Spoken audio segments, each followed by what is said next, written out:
Magandang umaga po, Bombo. Prami, Mm. Huwamenta Swami, Huwamenta Filipinit.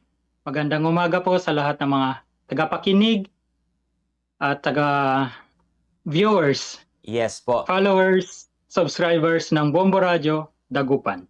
Yes po. And Sir Lucky J, kamusta po ba ang ating pong Pasko dyan mismo sa Finland? At pwede bang malaman kung ano po ba yung mga kagisnana ng mga taga-Fin kapag ganito nga panahon na may kalintulad po ba ito sa Pilipinas din Sir Lucky?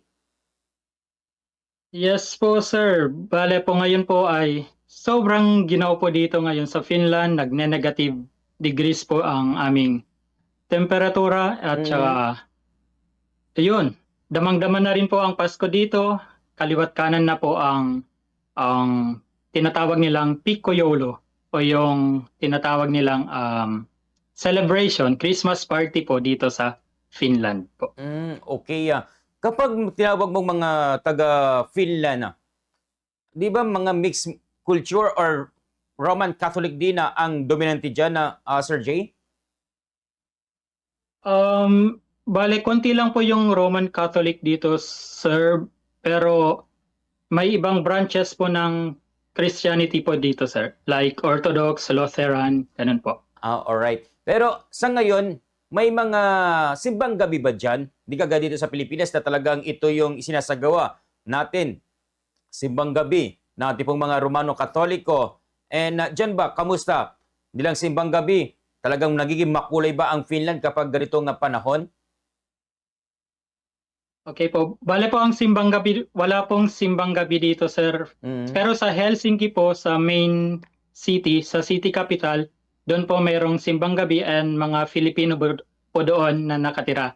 Sila po yung nagse-celebrate ng simbang gabi. Pero meron po dito silang tinatawag na Yolo Kirko. Yun po yung parang Christmas service po nila sa simbahan po and doon may mga kanta concert about concert po, Christmas songs, mga ganun po. Mm. Pero ganun naman po, same pa rin naman po yung ano, may mga decorations din po sila dito, may mga Christmas lights, Christmas tree, mga ganun po. Oo. May mga nagka-carols din.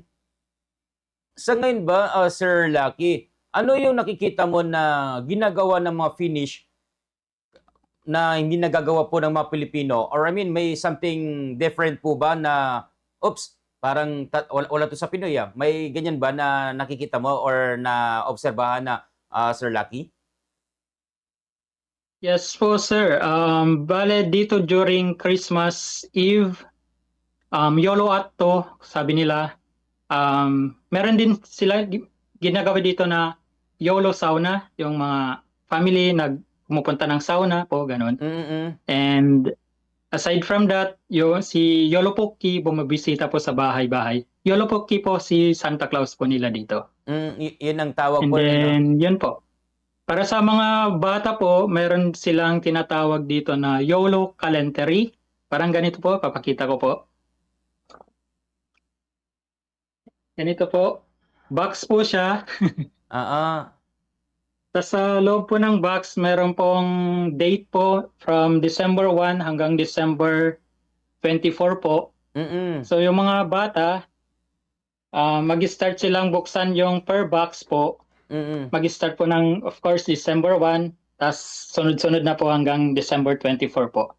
And then sa loob po ng window or box na yun po, merong nakalagay na candy or something po na sorpresa. Ganun po. Okay, parang Yun yung parang difference po natin dito, namin mm. dito at saka dyan po sa Pilipinas po. Pero para sa amin, kami ay bumabati sa iyo ng maligayang Pasko at manigong bagong taon.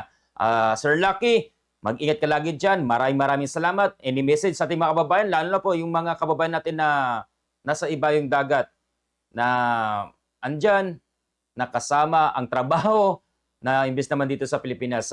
Baka may mensahe ka sa ating pumakapwa mga OFW. Yes po, sa lahat po ng mga Pilipino, mga nagtatrabaho, OFW po sa ibang bansa, Merry Christmas po sa ating lahat. At saka naway, nasa mabuting kalagayan po tayo lahat.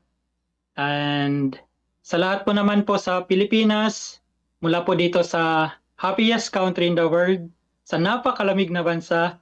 Maligayang Pasko po sa ating lahat. And sa lahat po ng mga taga Abra, Baguio, Merry Christmas po. At sa inyo po lahat dyan sa Bombo Radio, Dagupan po, Merry Christmas.